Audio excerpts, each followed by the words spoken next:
Welcome to Mythos AI, your source for Cliff's Notes on complex subjects. Join Anna and Phil for yet another engaging conversation. Welcome to our deep dive today. We're going to be tackling a pretty big question. Is America's role in the world fading away, or is it just changing? It's a question a lot of people are asking. Yeah, it feels super relevant right now, especially during Trump's second term. Definitely. So to get to the bottom of this, we're going to have to look back at how the U.S. came to be seen as the world's protector in the first place. Right. And then examine what's happening right now. We'll be looking at some big historical moments like the Marshall Plan, the formation of NATO, the Cold War, 9/11, even a 2008 financial crisis. All crucial moments in shaping the world we live in today. Exactly. And to help us break down all these complex issues, we have an expert in international relations with us. It's a pleasure to be here. So to kick things off, it seems like a good place to start is by understanding how the U.S. took on this protector role in the first place. Yeah, that's a great place to start. So could you shed some light on that for us? Sure. To understand that, we need to go back to the years following World War II. The U.S. emerged from the war in a really unique position. Right. Its economy was thriving, while much of Europe was in ruins. The Soviet Union was also expanding its influence. Causing some concern in the West, I imagine. Exactly. There was a real fear of communism spreading. Right. Yeah. So the U.S. stepped in to help rebuild Europe Okay. and prevent the spread of communism. So essentially becoming the leader of the free world. That's a good way to put it. They were providing aid, military support, you name it. This commitment to protecting its allies came with a huge responsibility. Absolutely. A responsibility that shaped the course of the 20th century. Without a doubt. So the U.S. was in a position of strength and decided to use that strength to help rebuild and protect other nations. That's right. What were some of the specific actions the U.S. took to solidify this new role? You mentioned the Marshall Plan and NATO. Can you tell us more about those? Sure. So the Marshall Plan, officially known as the European Recovery Program, was a massive economic aid package. Approved by the U.S. Congress in 1948, the U.S. provided over $13 billion, which is about $130 billion in today's money, to help rebuild Western Europe. Oh, Now, this aid wasn't simply out of generosity. right. It was a strategic move to help Europe recover and become less susceptible to communist influence. Makes sense. A strong Europe would be a good ally to have. Exactly. A prosperous Europe would also be a valuable trading partner for the U.S. So it was a win-win situation. In many ways, yes. The Marshall Plan was a significant investment in peace and stability, It really was. and it firmly established America's commitment to global affairs. That's a remarkable amount of aid, especially considering the time period. It was a huge undertaking. And what about NATO? Yeah. What was its role in all of this? NATO, the North Atlantic Treaty Organization, formalized America's commitment to defending Western Europe. Okay, It was founded in 1949 as a collective defense pact. I see. This meant that an attack on one member would be considered an attack on all. So a united front against any potential aggressor. Precisely. This was a big change from America's previous isolationist stance. Right, a major shift in foreign policy. It was. NATO stationed troops and nuclear weapons in Europe, creating a security umbrella. This allowed war-torn democracies to recover and rebuild. Exactly. As time went on, NATO grew and adapted to new challenges, but American leadership remained central to its operation. This commitment to defending Europe strengthened U.S. political and economic influence, making NATO a primary tool for America's post-war protector role. So the Marshall Plan helped rebuild Europe economically, and NATO provided a security guarantee, solidifying America's role as a global leader. That's a good summary. It sounds like the U.S. was deeply involved in shaping the world after World War II. There's no doubt about that. But imagine holding this protector title wasn't always easy. Oh, not at all. What were some of the challenges and shifts that reshaped the U.S. role during the Cold War?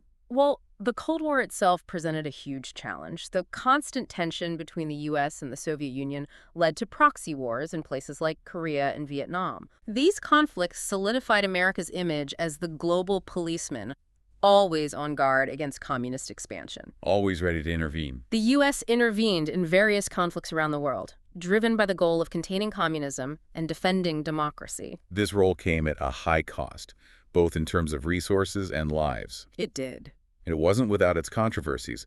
The Vietnam War, in particular, divided public opinion and raise questions about the limits of American power. Absolutely. The Vietnam War was a turning point in many ways. The Cold War was indeed a defining period in the 20th century, and it seems the U.S. was right at the center of it. It was a period of constant ideological struggle and geopolitical maneuvering. And how did things change once the Cold War ended? Well, that's when things got really interesting. What happened to America's role then? The collapse of the Soviet Union in 1991 led to what some called a unipolar moment, where the U.S. was the sole superpower. The only game in town. Pretty much. There was talk of a new world order with America at the helm. So a moment of American triumph and global dominance. It certainly seemed that way at the time. We saw this in the 1991 Gulf War, when the U.S. assembled a coalition to liberate Kuwait from Iraq. This demonstrated America's unmatched military capability. The U.S. also played a key role in shaping globalization during this period, promoting free trade and leading the creation of institutions like the World Trade Organization. So it seemed like the U.S. was in a position of almost undisputed global dominance. It was a time of great optimism and ambition for America's role in the world. But you mentioned earlier that even this unipolar moment had its limitations. What were some of the challenges the U.S. faced during this time? Maintaining that level of global engagement required significant resources: military spending, foreign aid, diplomatic efforts. It's a costly endeavor. And historically, when one power becomes too dominant, other countries often try to counterbalance that power. We saw signs of this emerging even in the 1990s, and events in the early 2000s further challenged America's unipolar moment. You're right. There were definitely some significant events in the early 2000s that shook things up. Definitely. One that immediately comes to mind is 9/11. A defining moment for the 21st century. How did the war on terror and the wars in Afghanistan and Iraq reshape the U.S. role in the world? 9/11 was a turning point. It was a moment of global solidarity as NATO invoked Article 5 for the first time, rallying to America's defense. Allies joined the U.S. in the invasion of Afghanistan to topple the Taliban regime that had harbored al-Qaeda. It was a show of unity and support in the face of a common threat. That's an important point. The protector can also be vulnerable and need the support of others. Precisely. The events of 9/11 demonstrated that even the most powerful nation can be attacked and needs allies. But the war in Iraq, as I recall, was much more divisive than the intervention in Afghanistan. Absolutely. How did that war impact America's global standing? The 2003 invasion of Iraq, based on the claim of weapons of mass destruction, didn't have broad international support, and it caused a rift within the Western alliance. Key NATO allies, like France and Germany, opposed the war. So the war in Iraq created some serious tensions. It did. The prolonged conflicts in Afghanistan and Iraq, the so-called global war on terror, strained American resources and tested alliances.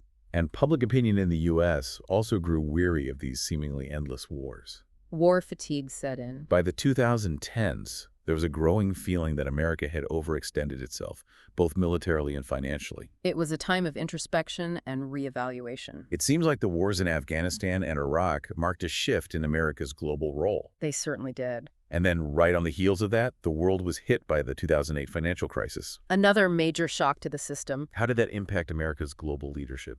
The 2008 crisis, which originated in the U.S. financial system, had a ripple effect across the world. While the U.S. took the lead in coordinating international efforts to stabilize the global economy, the crisis significantly damaged its financial credibility. Many questioned the American model of capitalism. Indeed, there was a loss of confidence in American leadership. This, combined with the ongoing wars, created an environment ripe for change, a change that became evident with the election of Donald Trump. And that's where we'll pick up in the next part of our deep dive. All of this historical context is essential for understanding where we are today in Trump's second term. Absolutely. It seems like his presidency has really been a stress test for America's traditional role in the world. I think that's a very apt way to put it. Trump's America-first approach challenges many of the norms and institutions that have underpinned the U.S.-led world order since World War II. It's a dramatic shift in U.S. foreign policy. Now, in his second term, we're seeing the full impact of his policies on NATO, the war in Ukraine, relations with allies, and the global economy. It's a complex and evolving landscape. So let's dive into those specific areas, starting with NATO. How has Trump's approach to the alliance differed from his predecessors? Well, for starters, Trump has been openly skeptical of NATO, particularly regarding defense spending. He repeatedly criticizes allies for not contributing their fair share. This seems like a significant departure from the traditional U.S. commitment to NATO. It is, and he's even threatened to withdraw the U.S. from the alliance altogether. What has been the reaction from European leaders to Trump's stance on the alliance? It's created a lot of uncertainty and worry. European leaders have had to publicly counter Trump's claims and reassure their populations that NATO remains strong. But behind the scenes, I imagine there's genuine concern about the reliability of the U.S. security guarantee, especially in the context of Russian aggression. Absolutely, there's a real sense of anxiety about what a less engaged U.S. means for European security. Speaking of Russia, let's talk about the war in Ukraine. Trump's approach seems quite different from the Biden administration's, wouldn't you say? It is quite different. While Biden led a robust international response to Russia's invasion, providing significant military and financial aid to Ukraine, Trump has taken a decidedly different path. Can you elaborate on that? What specific actions is Trump taking regarding the war? In his second term, Trump has significantly scaled back U.S. involvement. He halts all military aid and intelligence sharing with Ukraine, arguing that Europe should take the lead in its own backyard. This decision must be sending shockwaves through NATO and leaving Ukraine feeling abandoned. It has created a lot of tension and uncertainty, and it raises questions about America's commitment to its allies. It sounds like Trump is pushing for a more transactional relationship with allies, even when it comes to matters of war and peace. That's a key observation. Instead of offering unconditional support, Trump urges European allies to buy American weapons for Ukraine. This approach prioritizes economic benefits and burden sharing over traditional notions of solidarity and collective defense. That's right. It's a very different approach to alliances than we've seen in the past. And it seems this transactional approach extends beyond just security matters. You mentioned economic nationalism earlier. How has that played out in Trump's second term? Trump has doubled down on tariffs and protectionist policies, even targeting close allies like Canada and Mexico. He reimposes steep tariffs on steel and aluminum imports from these countries, and he hikes tariffs on Chinese goods as well. This has sparked trade tensions and raised serious concerns about America's reliability as an economic partner. So instead of upholding a global trading system, as previous U.S. administrations have done, Trump seems to be prioritizing American industries and jobs, even if it means damaging relationships with allies. That's precisely the point. Trump's economic nationalism represents a departure from the post-war consensus on free trade and globalization. It has led to retaliatory tariffs from affected countries and a general sense of unease in the global economy. Allies are now looking for ways to diversify their trade partnerships and reduce their dependence on the U.S. market. It's a trend we're seeing across the board. Countries are hedging their bets and preparing for a world where the U.S. might not be as reliable a partner as it once was. It's fascinating to see how much Trump's approach differs from the historical role of the U.S. as a kind of global guardian, both in terms of security and economics. It certainly raises a lot of questions about the future of global leadership and America's place in the world. Indeed. We'll continue our deep dive in the next part, exploring how allies are responding to these shifts and what it all means for the future of global order. It's certainly fascinating and a little bit alarming to witness this shift in U.S. policy. Yeah, for sure. So how are allies reacting to this new approach? Where do we even begin? Well, let's start with Europe. Okay. How are they responding to Trump's skepticism of NATO and his America First policies? Well, in Europe, we are seeing a clear move towards self-reliance. Self-reliance, okay. Faced with Trump's questioning of NATO and his reluctance to offer unwavering support, European leaders are increasing their defense spending. Okay. And looking for ways to be less reliant on the U.S. for their security. So what are some specific examples of steps European nations are taking to kind of boost their self-reliance in defense? Well, for one, the European Union has approved significant increases in military budgets and is even considering a joint defense fund to pool resources and purchase weapons collectively. Interesting. Individual countries like Latvia are also dramatically increasing their defense spending.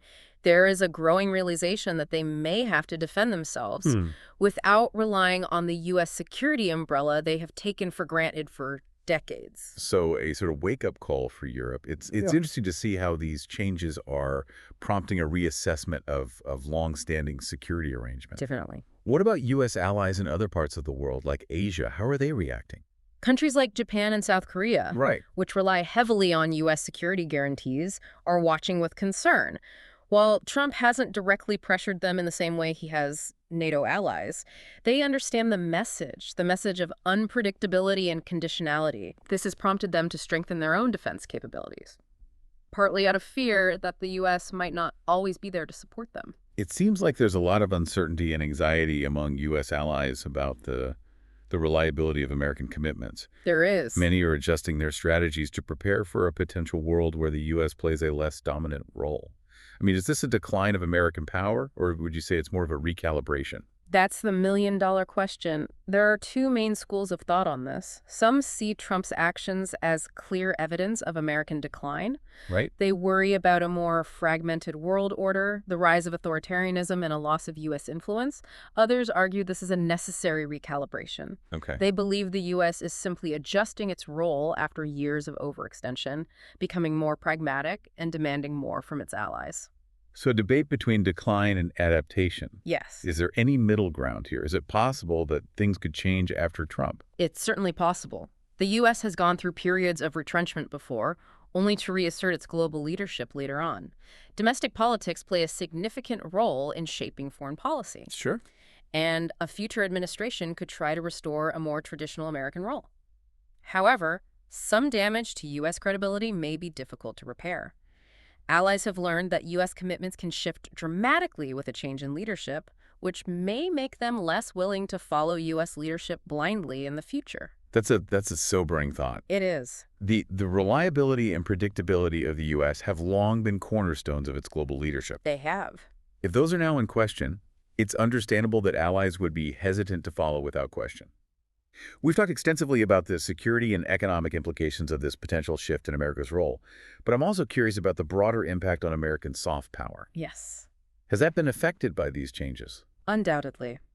America's soft power, its ability to influence others through its culture, values, and ideals, has traditionally been a significant asset. However, Trump's policies and rhetoric, often seen as divisive and at odds with traditional American values, have diminished that soft power in many parts of the world. Can you give us some examples of how Trump's policies and rhetoric have impacted America's soft power? Sure. Trump's withdrawal from the Paris Climate Agreement, his skepticism about multilateralism, and his often harsh rhetoric toward immigrants and minorities have alienated many who once admired America's leadership on issues like human rights, democracy, and environmental protection. This has given countries like China an opportunity to position themselves as alternative models, promoting their own values and vision for the future. So a potential shift not just in hard power, but also in the battle of ideas and global narratives. Precisely. If the U.S. wants to maintain its influence, it needs to do more than just project military strength or economic dominance. It needs to be seen as a champion of values and ideals that resonate with people around the world. To bring us back to the central question of our deep dive, is America's role as the world's protector truly fading away, or is it simply changing? I think it's more accurate to say it's evolving. The U.S. remains a powerful and influential actor on the world stage. It still has the world's most powerful military and a dynamic economy. However, its approach to global leadership is shifting, becoming more selective and transactional. It's also facing new challenges from rising powers and a changing geopolitical landscape. So perhaps less of a protector and more of a strategic partner, working with others to address common challenges. It seems like the U.S. is moving away from a unilateral approach to global affairs and towards a more collaborative model, albeit a more transactional one as well. Perhaps. Or perhaps it's still too early to put a definitive label on this new role. What's clear is that we're in a period of transition, a recalibration of global power dynamics. How this unfolds will have significant implications for the future of the international system and for America's place in the world. You've mentioned a couple of times that the U.S. still retains many strengths and advantages, even as its global role evolves. Could you expand on that? What are some of those enduring strengths that could help the U.S. navigate this transition successfully? Absolutely. Despite the challenges, the U.S. still possesses many key assets. First and foremost, its military remains unmatched in terms of global reach, technological sophistication, and combat experience. Right. This gives the U.S. a significant edge in deterring aggression and responding to crises, even as it seeks to share more of the burden with allies. So even if it's not the sole policeman anymore, it's still the one with the biggest badge and the most firepower. It's interesting that despite the talk of American decline, its military capabilities remain unmatched. Precisely. Beyond military might, the U.S. also benefits from a dynamic and innovative economy, despite recent economic headwinds. It remains a leader in science, technology, and entrepreneurship, attracting talent and investment from around the world. That's a point often overlooked in discussions about American decline. It is. It's still a magnet for innovation and a driver of global economic growth. Without a doubt. The U.S. continues to be at the forefront of technological advancements, attracting the best and brightest from all corners of the globe. Indeed. And let's not forget America's soft power, even though it has taken a hit in recent years. The appeal of American culture, values, and ideals remains strong in many parts of the world.